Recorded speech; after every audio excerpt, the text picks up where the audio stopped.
Hello everyone, welcome back to another episode of r/Malicious Compliance. In today's episode, mandatory office days ruined my company. Don't want to pay for my ambulance?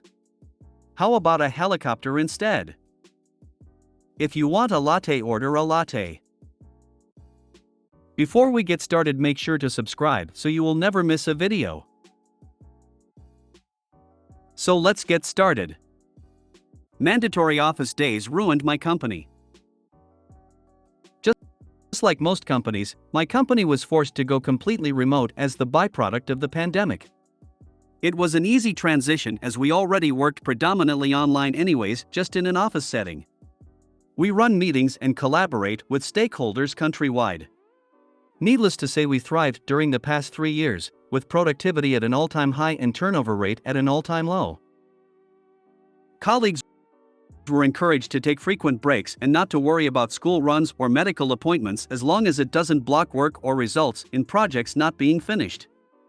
We started to win industry awards for this, and everyone was extremely satisfied. You were asked to go to the office for collaboration purposes if it was needed, but they pretty much left it to you to decide. This was until our smallish tech firm hired a new director who decided to enforce a mandatory 3 days in the office. Now these past 3 years we closed 2 of our 4 offices in the UK, most people moved out of cities and bought houses, sent their kids to school in a new town and took on volunteering roles in their new communities. Second cars were sold and people took on more caring responsibilities as they worked from home most days anyways. As you would expect, people were extremely angry over this, voicing their concerns. I will preface this with saying that we did better WFH and they admitted it too. There was no business reason to do this. This decision resulted in competitors moving in and taking away key players. We lost our apprentices as they were located across the UK. People started to quit left and right. As things got quieter, people decided to maliciously comply. Our remaining offices got overwhelmed with traffic. People could not find a desk to work, so meetings got delayed. People refused to work over their contracted hours or take on extra responsibilities.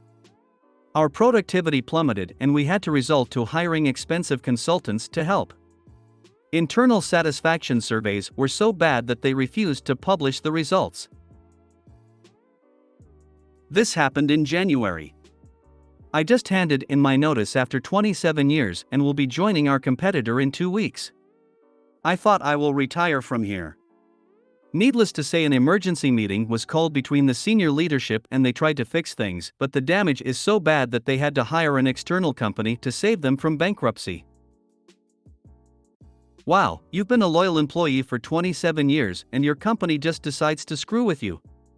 You've done the right thing by resigning. I wish you well in your new job.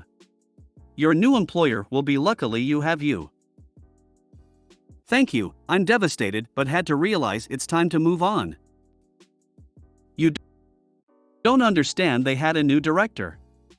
How was the new director supposed to prove their worth other than by staking a bold new position and forcing compliance? Don't you have any sympathy for how hard it must be to be a new director, trying to prove your worth, your large salary and power? What are you supposed to do? Be humble and learn about what works. That's not why they hired you.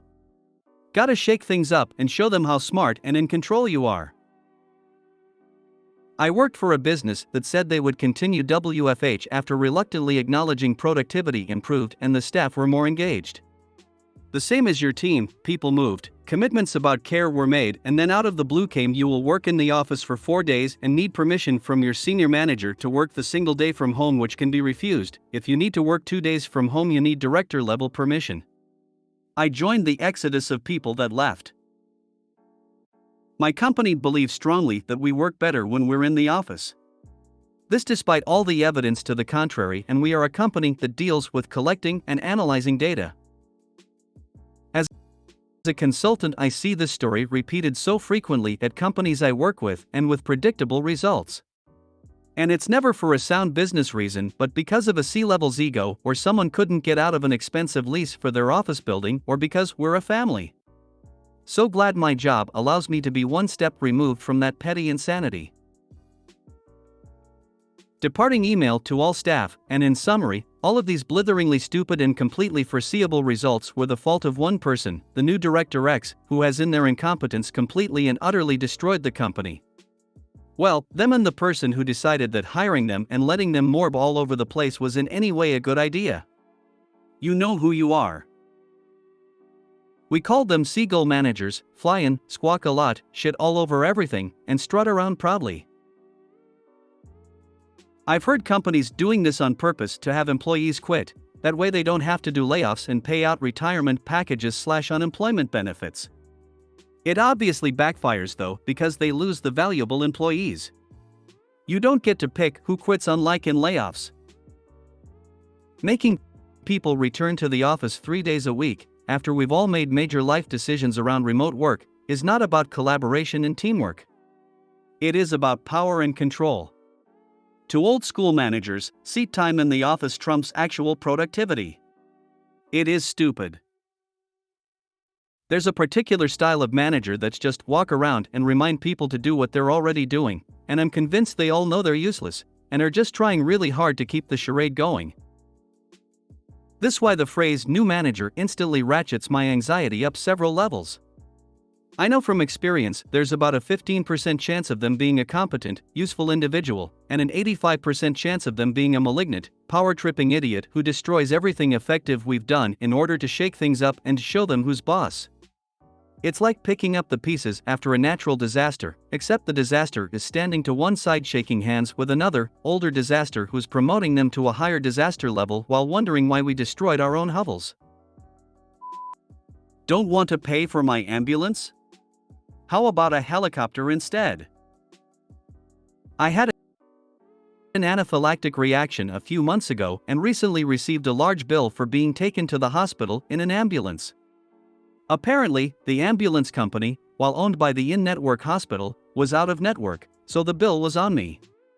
Wanting to avoid this situation in the future, I called my health insurance company to ask what ambulance companies were in network.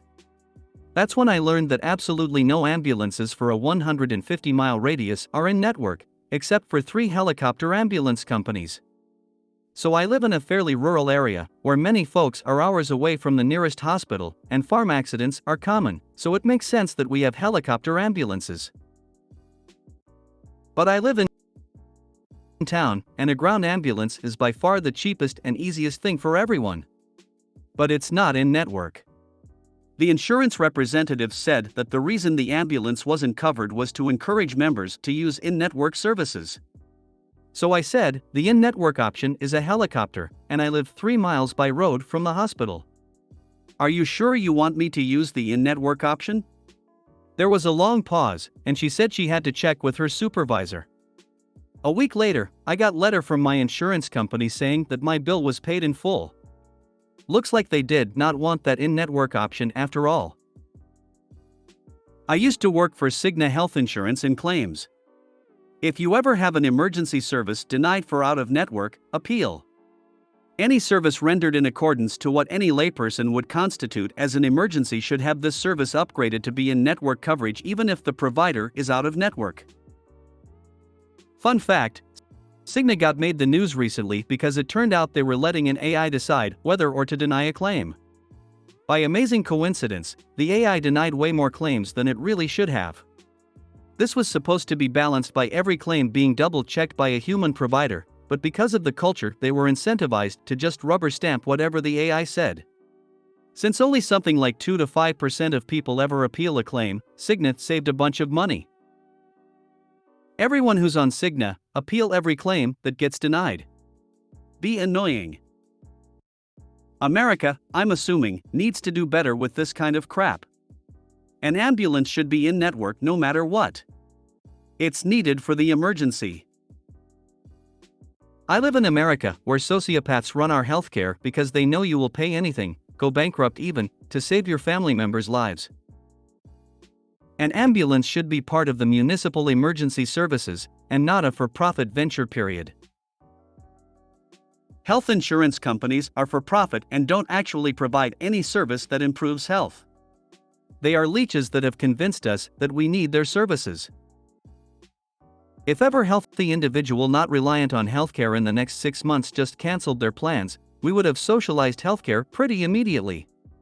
All those companies would become bankrupt and a talk about the gov bailing them out would start, and hopefully lead to just the gov taking it over. Whenever I read about the US healthcare system, it blows my mind. Helicopter to travel 3 miles, ha ha ha ha. $25,000 to $50,000. The finance manager would rather carry that patient on his back. What part of the world do you live in where you get charged for an ambulance? That sounds downright dystopian. Had a similar issue when I went to the ER and got admitted for emergency surgery.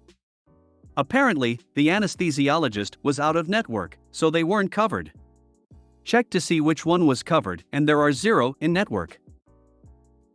I guess you just have to bring and administer your own pain meds for surgery.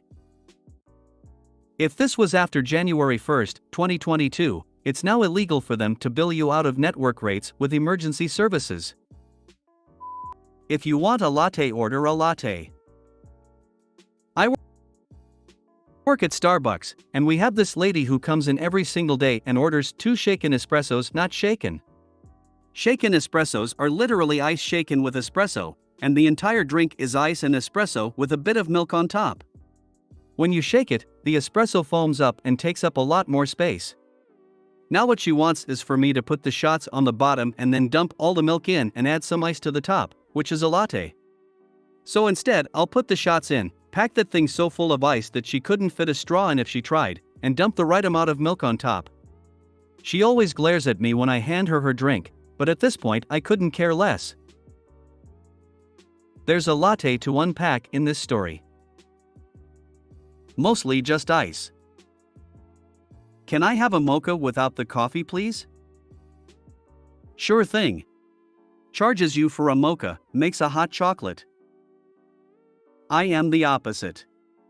I was at a non-chain coffee shop in a different city. I was deer in the headlights at their menu, and eventually I had to ask, how do I just get a drip coffee?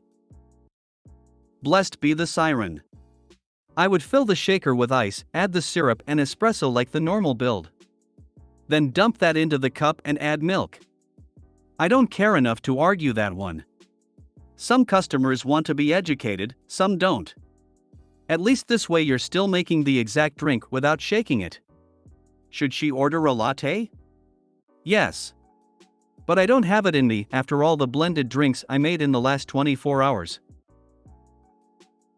For $7 or whatever outrageous price Starbucks charges these days, you can and should go out of your way to give the lady what she wants for the $1.50 worth of ingredients she's actually getting.